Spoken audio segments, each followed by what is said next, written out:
estamos en la entrevista y quiero agradecer que se encuentra en la línea telefónica Diego Díaz, coordinador de finanzas públicas de INCO. Muy buenos días, Diego, ¿cómo estás? Hola, Ana Lilia, muy buenos días, gracias por la invitación. Bueno, platícanos, Diego, traes una reducción de 10 estados su autonomía fiscal. ¿De qué se trata?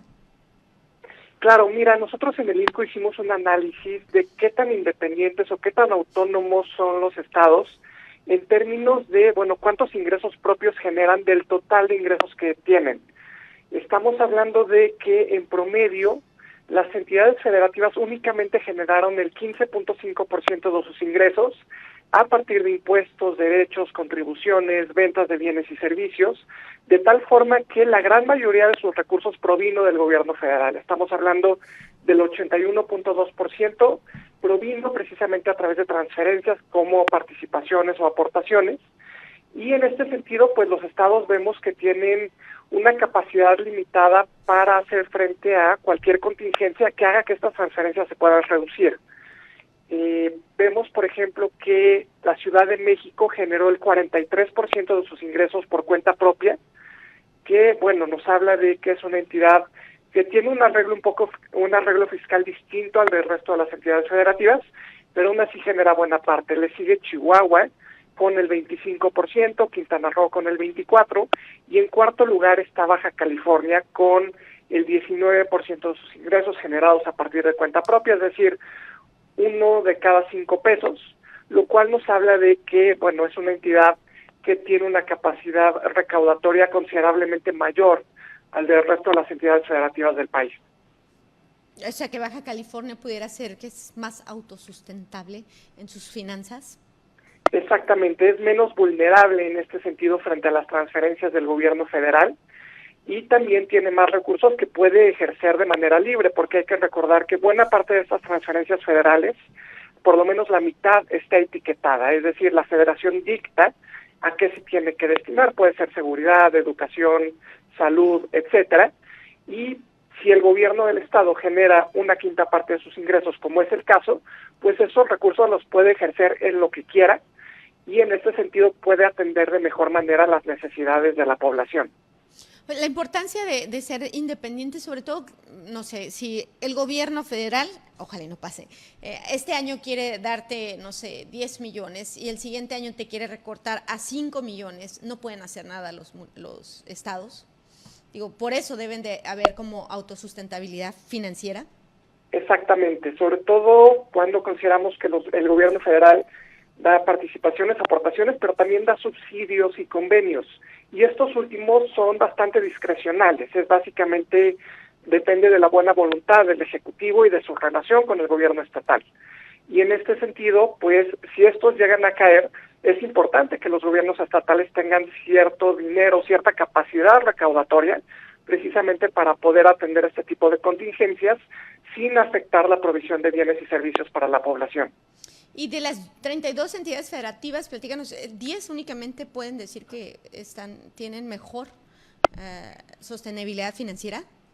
Mira, esto depende de el promedio. Yo te diría más o menos que alrededor de 5 o 6 entidades tendrían un nivel relativamente aceptable en este término de autonomía fiscal que platicábamos. Están justamente la Ciudad de México con el 43%, Chihuahua el 26%, Quintana Roo el 24%, ya después viene Baja California en cuarto lugar con 19%, también casi empatada con Nuevo León, y le sigue Querétaro con el 18%. Yo creo que estas entidades están muy por encima del promedio, y en este sentido podríamos decir que están cumpliendo o están haciendo su tarea, que es justamente generar ingresos por cuenta propia. Y del otro lado, en el otro extremo, tenemos entidades que pues están con una autonomía fiscal bastante limitada. Por ejemplo, Tabasco con el 8%, Tlaxcala con el 7%, Morelos con el 7% también, Oaxaca con el 5%, y en último lugar tenemos a Guerrero, que solamente genera por cuenta propia el 2.7% de sus ingresos. Estaríamos hablando de que más del 95% proviene de la federación, un poquito de deuda, y básicamente no tiene mayor margen de maniobra y tampoco está aprovechando a cabalidad sus facultades tributarias precisamente para incrementar sus ingresos, en consecuencia su gasto y poder proveer más y mejores bienes y servicios. ¿Y qué deben de hacer los estados para que, deben de poner impuestos o qué deben de hacer para que tengan más recurso de ellos? Creo que es importante justamente que valoren qué tan bien están aprovechando o no las facultades tributarias con las que cuentan actualmente. Una queja que normalmente escuchamos de parte de los gobiernos es que dicen que los principales impuestos los cobra la federación. Sin embargo, los estados sí tienen cierto margen de maniobra. Hay impuestos que actualmente no están cobrando y que tendrá que valorarse si deben o no cobrarlos precisamente para incrementar su capacidad para proveer servicios. Estamos hablando, por ejemplo, de que en 2023 solamente la mitad de las entidades cobraron un impuesto que es polémico, como la tenencia, pero que al final de cuentas está ahí y representa una base fiscal importante de la cual se podrían obtener recursos significativos. Y también vemos que únicamente en 2023 15 entidades cobraron el impuesto a la venta final de bebidas con contenido alcohólico. Entonces, ahí estamos viendo y es una muestra de cómo los estados, al menos una mayoría de ellos, no están aprovechando sus facultades tributarias, no están cobrando el potencial que podrían cobrar y esto reduce naturalmente su capacidad para cumplir con sus funciones. Esto de aumentar los impuestos, ellos, cuando es del Estado, ellos lo pueden designar a donde ellos quieran. Por ejemplo, te estoy cobrando un impuesto del alcohol, pero ellos pueden reasignar esto recaudado donde ellos quieran. Sí, salvo que la legislatura o el Congreso local lo etiquete de manera específica para algún sector de la población o para algún ámbito, por ejemplo, que etiqueten los recursos de este impuesto a salud pública. En general, eso es decisión del Congreso. El Congreso puede también definir que esos recursos son de libre disposición y que se pueden utilizar en lo que ellos quieran. ¿Algo más que quieras agregar, Diego Díaz, sobre esta autonomía fiscal de los estados?